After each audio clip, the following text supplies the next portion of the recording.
Good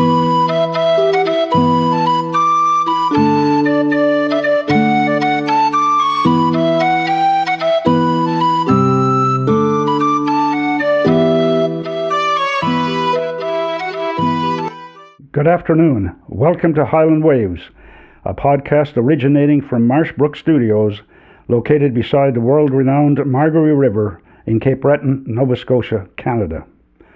Today we feature Councillor Blair Phillips, who represents District 2 on Inverness County Council. District 2 encompasses the Margarees, Belcote, and north to include St. Joseph Des Moines. Welcome to Highland Waves, Councillor Phillips. It's good to be with you. That's great. Perhaps you can give us a little background on Councillor Phillips. Well, I was a forest worker for 25 years, and then I went back to school when I was 44 to become a paramedic, and I worked 19 years with the HS, and now, as you say, I'm the councillor for District 2. Why a paramedic? I wanted to do something different. I talked to a lot of people. I knew I could work, become a paramedic and work from home, work in the area. So I didn't want to move away from home. I loved Margaree, and I knew they were short, and helping people was always kind of my thing. So I enjoyed it for 19 years, but it was time to leave. What area did you cover when you were a paramedic? Well, I started in the Highlands, and then I worked out of Shoddy Camp. But of course, we were all over the province. When we'd go to Halifax, we'd drop off, and then we'd be fair game, the closest truck to the closest call. So worked all over, actually. What is the most difficult thing about being a paramedic? Ooh, the unknown. When the tones go off, your heart kind of takes a beat. What am I going to? You know, is it somebody having a heart attack, or is it somebody in the river, or dear knows? I guess it's the unknown, basically. Did you have a particular incident that you can remember that you wish you didn't have to have again? Well, there was quite a few. There was one on the skyline down there with the coyote incident. That was quite trying, and children are hurt when we lose a child. That's probably the most difficult. So, but anyway, no, you train for that kind of stuff, and you when you get out there, you get the feel of things, and you do what you're trained to do. Of course. Your profession was affected a lot by PTSD. People who have left the profession have had some difficulty. Have you known people who you know have had that problem? Yes, I do. People that I'm very familiar with have been diagnosed. Actually, I had the doctor told me that I had probably a case of PTSD, but I was just I wasn't sleeping very good. Of course, night shifts, back shifts are hard, but you deal with it. You deal with you get talk to your workmates in family, and you get through it, and you go on to the next day. Sure. I find that paramedics are well respected in the community. Did you feel that way when you were working there? It has improved. At first, we were just called ambulance drivers, which basically we were 20-some years ago. But then, as we got more trained, and I think it's become better. Why did you decide to run for a councillor? Well, this time last year, I had a pinched nerve in my leg, and so I still suffer from it. But I didn't know what I was going to do, and I was approached by a former councillor, and she asked me, and I said no at first. I said, because I never even really thought about it, and then there was going to be a big void after working with EHS and working with people, and then I took a week to think about it, and then I decided to explore the option. Are there any things that you did in EHS that helped you in your role as a councillor? I think I have the ability to connect with people. That's what people tell me, and like I played a lot of hockey down in Shoddy Camp down that way, and in Inverness, and I got to know a lot of people, and through my work for 19 years. So yeah, so I touched base with a lot of people, and I think that helped me during the election. Oh, that's good, because I think I mentioned that for 13 years I've lived here, and there's been many elections, and you're the first person who ever came to my door. Well, somebody gave me that advice, and so I started. I got to about 75% of the homes. I figured I was over a 6 weeks period that I started. It was about this time last year when I started canvassing, I do believe, if my memory serves me right. And no, I went from house to house, and 5 or 6 hours of that, I was beat. I can imagine. Do you think it helped you? I think so. A lot of people said that might have swayed the vote, maybe, because a lot of people said to me, just like you said, well, you're the only one that I've seen, so maybe the votes might have swung that way a little bit. There was an advantage too, I would assume, in getting people's ideas as to what they would like to see in the future. Yes, I'm sure that helped you. Yes, a lot of people put forth their opinions, and I try to only spend 2 to 5 minutes at each place, but sometimes it was 15 minutes because they tell me I like to talk too. So, into the council for a moment. Affordable housing is an issue all across the province, and it also is, of course, in Inverness County. And I don't know what about specifically in your area, but I noticed that there was a survey done just recently of 879 respondents, and which is 6% of Inverness County's population. And 47% of those said they'd apply for affordable housing. Interestingly enough, 77% of those were fully employed. Where does that come? I don't really know where it comes from. I've been talking to people. I know there's a lot of seniors in the area that would move out of their homes because if they lose a spouse, and of course the price of oil today, they would move into affordable housing. And then there's people that would move into the area, whether they be a paramedic, where they work for the GOAT or BML, or or on the river. There's no place for them to stay. So I know it's a big issue, and it's not only in our area; it's all across the province. The house prices, I was surprised at this, but the house prices have increased by 78%. Since 2019. What is the reason? I think I'm not sure the real reason, but people that the COVID, they would move back from Ontario, I think, and that we have immigration, and I mean the demand has gone up, so I think the price has gone up, and it's gone up all across Canada. So we followed that trend. I think it's peaked last year, and I think it's on the way down a little bit after talking to some people. The fact that we have Cabot here in Inverness, what effect do you think that has on the increased demand for housing? Oh, well, they employ a lot of people, so and a lot of foreign workers that come in, and they just don't have the housing. And I've been to a meeting in Shitty Camp about a month ago, and they're trying to solve some of their housing problems down that way. With the cooperative is they're working with the old convent down there to make apartments there. And Inverness, there's a big demand for housing, and the government has to address that. I mean, all levels of government. What is happening in your area? Nothing too much in the Margaree area as far as housing. There is I've been talking to some people about possible piece of land, but then the government wants private investors to step up and take the plunge and invest some money, and I think that's the only way this is going to work now, from what I understand. Recently, I interviewed a lady by the name of Maria Cody. And she is with the Margaree Environmental Association, and they've done some work on a proposal, potentially, to bring an aquatic center. I guess it's called Cape Breton West Aquatic Center to the area. And I think the 4 locations they are thinking about are at Margaree Forks. And this is going to affect people from probably Port Hood and, probably down to Pleasant Bay. What is your feeling about that?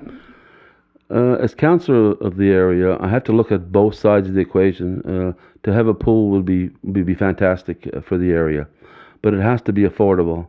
And I just like to explore more in depth if we can support something like that. I mean, I know the Straight pool has they have problems with being in the red every year, and they have to close down in July and August because people they go to the beach and the river in the summertime, so they've had to close it down. I've had some contact with some people up there, and I got some information, and this is why I can. I worry about us being able to support it, but it'd be a great thing to have. I mean, the price tag is quite extensive. If the 20 million from the federal government and 10 million from the provincial government, and then the municipality would have to kick in some money and then operate it from, I guess, year in, year out. It appears to have a lot going for it in terms of the actual design. It's a very modern design. It's also, it will provide surplus power back to the grid. Of course, that's helpful in terms of operational situations. But it's not just the pool. There are other areas as well that it will help. Like they can have community clinics there, for example, for chiropractors, maybe doctors, early childhood development, which is really, and maybe even daycares, which are very short supply here in the area. Can you comment on that? It would be a great thing if that would happen. I wonder. I get feedback from a lot of different people. It seems like the senior people up in my area is not really that struck on it. But then when I talk to some young families, they would enjoy having a pool in the area. So it would have to make sense fiscally, I should say, and we'll have to go from there and get some more information as we move on. At the moment, there's been a cry for a youth center in the area, and there is an initiative underway now to try and get a youth center for the Margarees, the Belcote area. So would you be favorable to looking at that, or would the county council be favorable to looking at that? I would think so. I mean, youth is our future, and it'd be nice to have like, what would be would it be like sports, or would it be involved, or what would be the youth group? What would be the theme behind it? Well, initially they're looking at a place where youth can gather, socialize, have movie nights, and as you said, get involved in other activities, particularly in nature, trails, etc. And I think it's a good idea in my opinion, and it's always nice to keep the children occupied, because as we all know, that can go astray sometimes. Sure, yes, yes.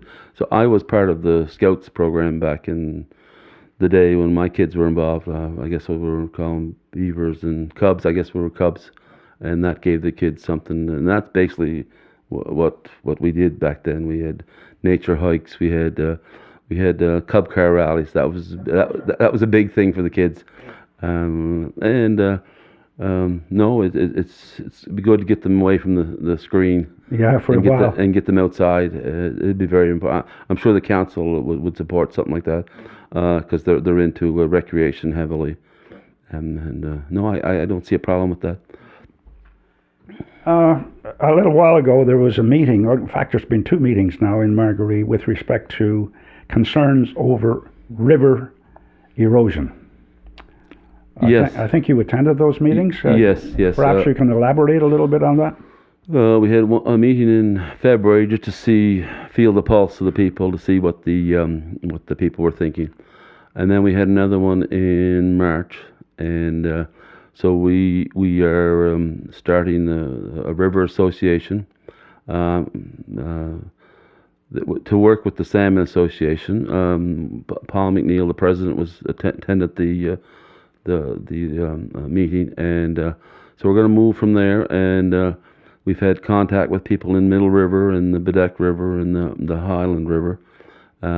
So we're still in its infancy. So we're just trying to get some government funding to try and help get a study done maybe on the river and see what needs to be done. We all can agree that the river is in need of help.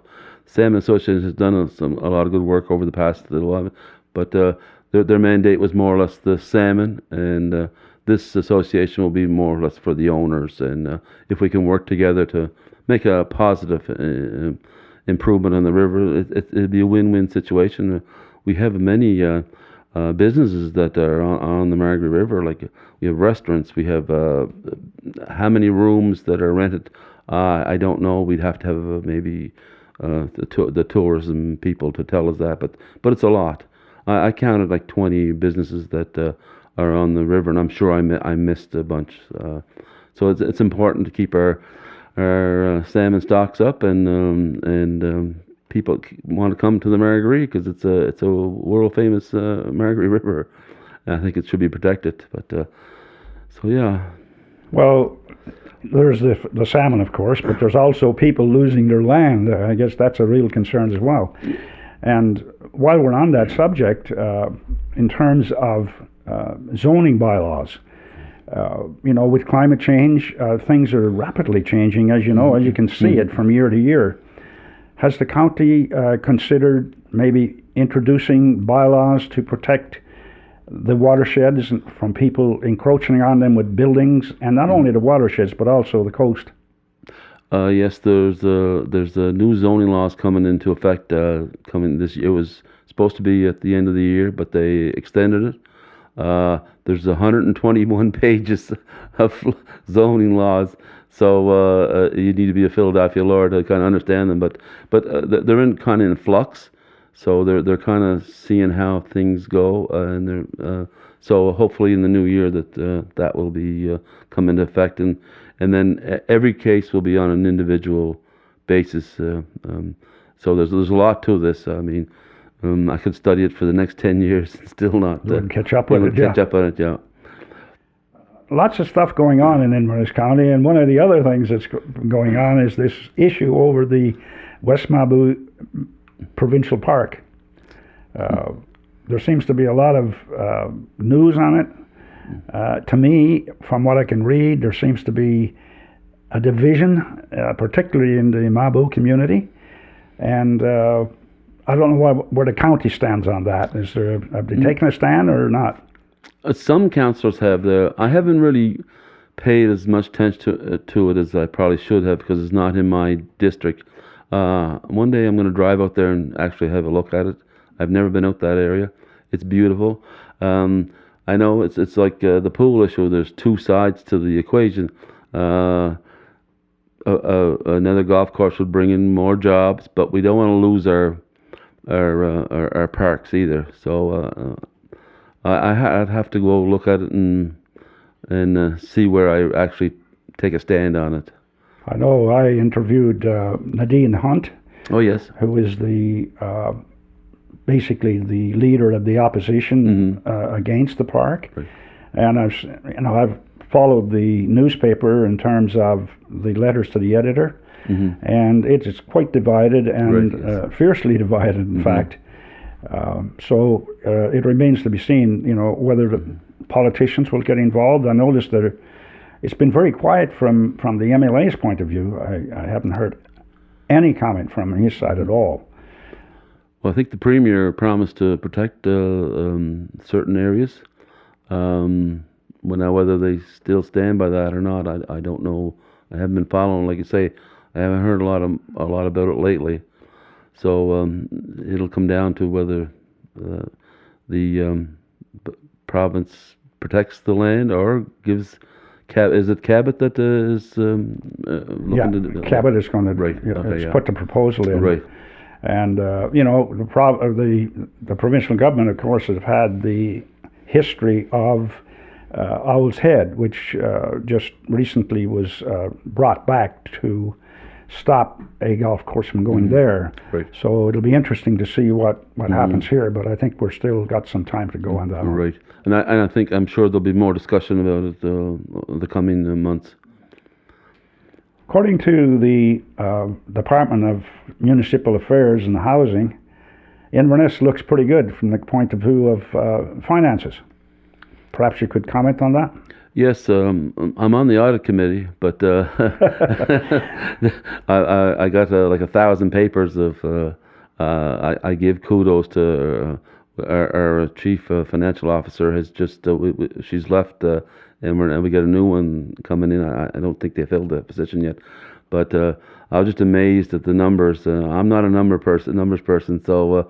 What these people do. So so we had a report from the municipalities all in the province, and the county is in pretty decent shape. I think I don't know who's responsible for that because I'm only new here. They try to be fiscally responsible. I mean, they don't want to run a deficit, so they try to. And the rate hasn't gone up in 13 years, but now the assessment has gone up. So there will be. So we'll see what's if I get another year under my belt here, and I'll get more knowledge on this. But from what I read in the report, the county is in pretty good financial shape. Well, some of the highlights of it were residential taxes are more affordable than in many other counties. Yes. The tax base is strong and affordable to our services. It doesn't need transfers from other levels of government in order to pay the bills, I guess. And there's no operating debt in the last 5 years. So that's pretty good. Sounds good. Yeah, it sounds good. And of course, there's going to be more demands on it. Sure. And and you probably can't answer this question directly, but with that financial stability and security, do you think it gives some leeway to the county to move out onto some other areas where they're lacking? Probably so. I don't know what those areas would be. If you could be more precise. Well, for example, and probably this is not totally with the county, but if you have a look along the driveways coming down from Margery Forks to Margery Harbour, the ditches are overflowing out onto the highways. And that is provincial probably, yes. But you also have properties that are being affected by that. Yes. And I've been here for I don't know how many years, but I haven't seen any ditching done along the highway for quite some time. Yes. Usually the only ditching that I see is when they're paving, they'll ditch it when they're putting new pavement down. But I've been talking to Steve McDonald quite often, and if they could just hire a backhoe and a truck and to prevent the flooding that occurs before they have to pave the area. If they could only do that, that it prevents so much with the extra rain that we're getting now, and the flooding. Then there's a lot of damage done after the flood, and correct. I think it could be prevented if only that. I've been in contact with Steve McDonald quite a bit, and we need more money for the roads. We need. Although there was some funding announced from the provincial government just the last couple of weeks that there's extra money, it seems like our district is so stretched out. We're very rural, so we have more roads, we have more infrastructure like that. We need more culverts, and we need more work done to the roads. So I think that's probably one of the reasons that it seems to take so long to get anything done. So you're in conversation with these people all the time and bringing this forward to them to see what they can do. Usually I get a phone call from somebody that's saying, okay, we need the road graded, we need the road fixed, so I'll get a hold of Steve, and they'll put a number in, and hopefully they'll get to it. I know there's a lot. There's the shore road is going to be paved partially this year, up from Route 19 down. I don't know how many kilometers, but it's about $1 million a kilometer, I believe, to pave a road, and to re-gravel a dirt road is $150,000 a kilometer. I know it takes a lot of money, but we have to keep after. Hopefully, we'll get some work done over the next little while. Yeah, there's a lot of demands on the fixed amount of money. Yes. So, well, I think we'll leave it at that. And I want to thank you, Councillor Phillips, for coming along this afternoon and for taking the time from your busy schedule. I understand you have to go to another interview. And I also want to thank our listeners. And please don't forget to hit the like and subscribe buttons so you can stay up to date. And remember, everyone needs help from everyone. So long for now, Pat.